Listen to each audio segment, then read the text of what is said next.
Assalamualaikum warahmatullahi wabarakatuh. Materi penjelasan usulul khamsah. Setiap hukum dalam Islam, baik perintah maupun larangan, pasti berujung pada perlindungan terhadap 5 hal ini. Jika suatu perkara merusak salah satu dari 5 hal ini, maka perkara tersebut dipastikan dilarang. Berikut adalah penjelasan dan mudah dipahami tentang 5 prinsip dasar tersebut. 1. Hifdzul din, yaitu menjaga agama. Agama adalah kompas moral dan fondasi spiritual kehidupan manusia. Tanpa agama, manusia akan kehilangan arah hidup yang hakiki. Bagaimana Islam menjaganya?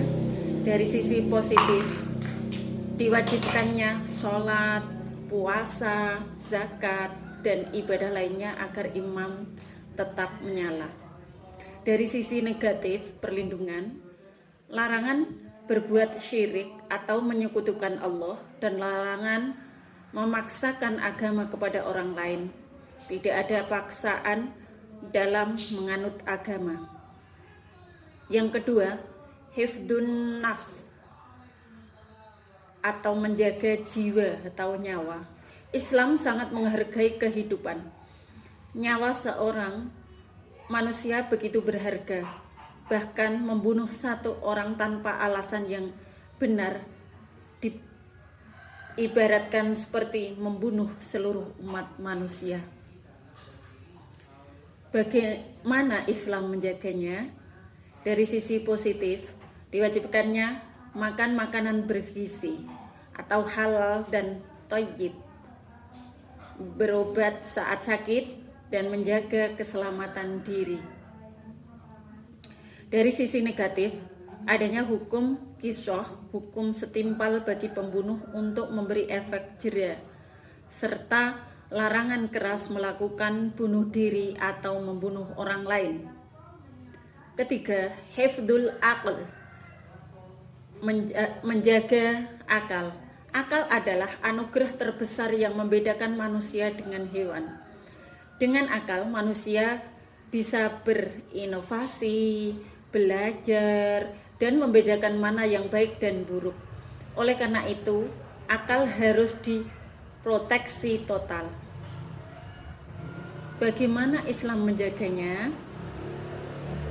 Dari sisi positif, perintah untuk menuntut ilmu, tadabbur atau merenungi alam, dan berpikir kritis.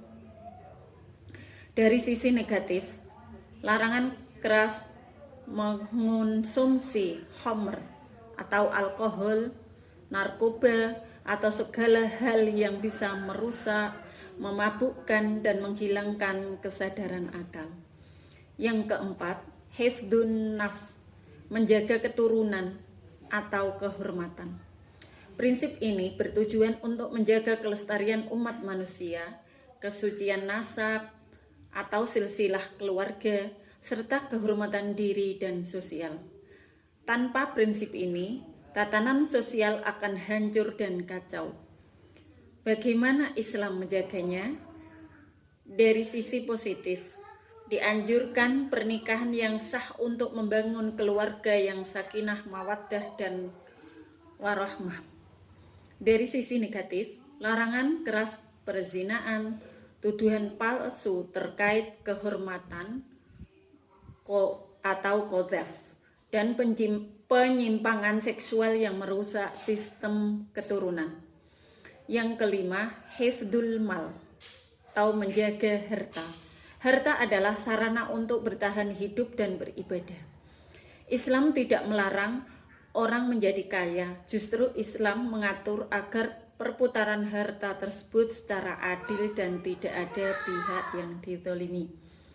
Bagaimana Islam menjaganya? Dari sisi positif, perintah untuk bekerja mencari nafkah yang halal, berniaga dengan jujur, serta anjuran berinfak dan bersedekah.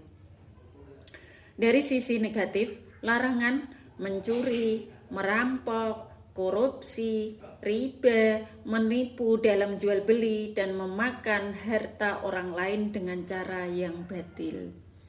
Kesimpulan, mengapa 5 prinsip ini keren? Untuk memudahkan melihat bagaimana kelima prinsip ini saling mendukung, mari kita lihat tabel ringkas berikut.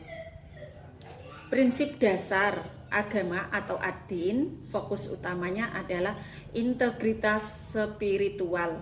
Contoh penerapan hukum, kewajiban ibadah, kebebasan beragama. Yang kedua, jiwa. Prinsip dasarnya jiwa atau an-nafs. Fokus utamanya hak untuk hidup.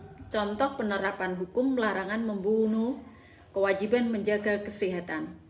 Yang ketiga, prinsip dasar akal atau al-aql. Fokus utama pengetahuan dan waras atau waras. Contoh penerapan hukum, perintah belajar, larangan miras dan narkoba. Keempat, prinsip dasar keturunan atau an-nasl.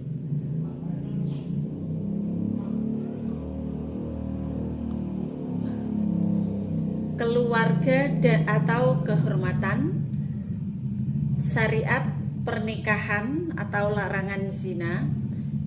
Kelima, prinsip dasarnya harta atau mal, al-mal, kesejahteraan ekonomi, aturan dagang yang adil, larangan mencuri atau korupsi.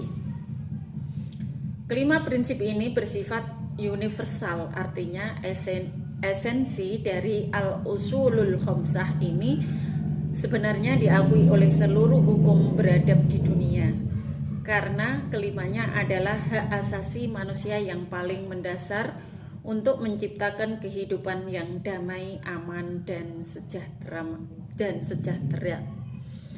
Terima kasih. Wassalamualaikum warahmatullahi wabarakatuh.